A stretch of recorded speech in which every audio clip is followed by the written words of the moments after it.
Voilà, je reprends l'activité page 130. Quelques-uns parmi vous m'ont demandé de reprendre cette dernière activité sur réduction et agrandissement.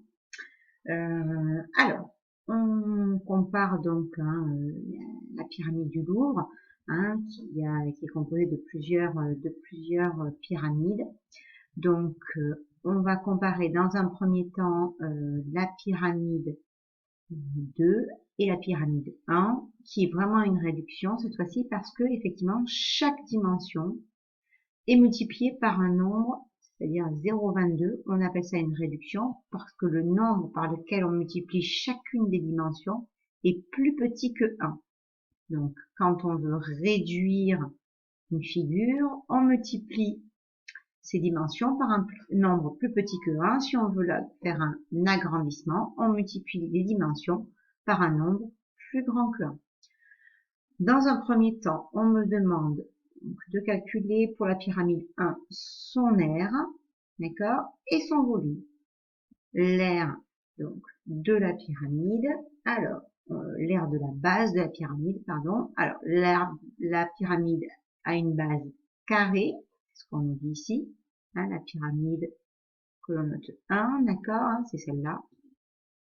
Elle a une base carrée, de côté 35 mètres. Donc l'aire d'un carré, côté fois côté, 35 fois 35. Ça c'est tout simple. On me demande de calculer aussi son volume. On me donne la formule, 1 tiers fois l'aire de la base, on vient de la calculer, fois la hauteur. Donc 1 tiers, l'aire que je viens de calculer, la hauteur. La hauteur, elle est donnée dans l'énoncé, on me la donne ici, 21,6. Je fais mon calcul et j'aurai le résultat du volume. Maintenant, on me demande la hauteur, de calculer la hauteur et le côté de la pyramide de 2. Donc la pyramide notée 2, ce sont les petites pyramides qu'on trouve comme ça ici à côté de la grande. Alors, comme on vient de me dire que c'était une réduction et que ça a été réduit par le nombre 0,22, ça veut dire que chacune des dimensions de la pyramide 1 a été multipliée par 0,22 pour obtenir les dimensions de la pyramide 2. Donc, pour calculer la hauteur de la pyramide 2, je prends la hauteur de la pyramide 1, je multiplie par 0,22. Du coup, pour calculer aussi maintenant, on me demande de calculer le côté. Pardon. Alors, pour calculer le côté de la pyramide 2, je prends le côté de la pyramide 1, 35, et je multiplie aussi par 0,22. Voilà, j'ai les deux nouvelles dimensions de cette pyramide, sa hauteur et le côté de sa base. On me demande donc de calculer son aire et son volume sans arrondir. Je reprends les mêmes formules. L'aire, côté fois côté, je viens de calculer les côtés. Et pour le volume, 1 tiers de l'aire fois la hauteur. 1 tiers de l'aire fois la hauteur que j'ai calculée précédemment. Tout simplement. Maintenant, on va vérifier qu'effectivement la pyramide 2 est bien une réduction de la pyramide 1. Et pour cela, on va comparer les aires de ces deux bases de pyramide et on doit trouver 0,22 au carré puisque comme je multiplie chacune des dimensions par 0,22, pour une aire c'est la multiplication de deux longueurs, donc 0,22 fois 0,22, ça fera 0,22 au carré. Donc je prends l'aire de ma pyramide 2 que je viens de trouver, je prends l'aire de la pyramide 1 que j'avais trouvé ici, je fais mon calcul, je compare avec ma calculatrice à 0,22 au carré et je trouve bien le même résultat. On peut donc confirmer qu'effectivement la pyramide 2 est bien une réduction de la pyramide 1. On me demande de faire la même chose pour le volume. Alors, pour le volume, je vais comparer donc le volume de la pyramide 2 divisé par le volume de la pyramide 1.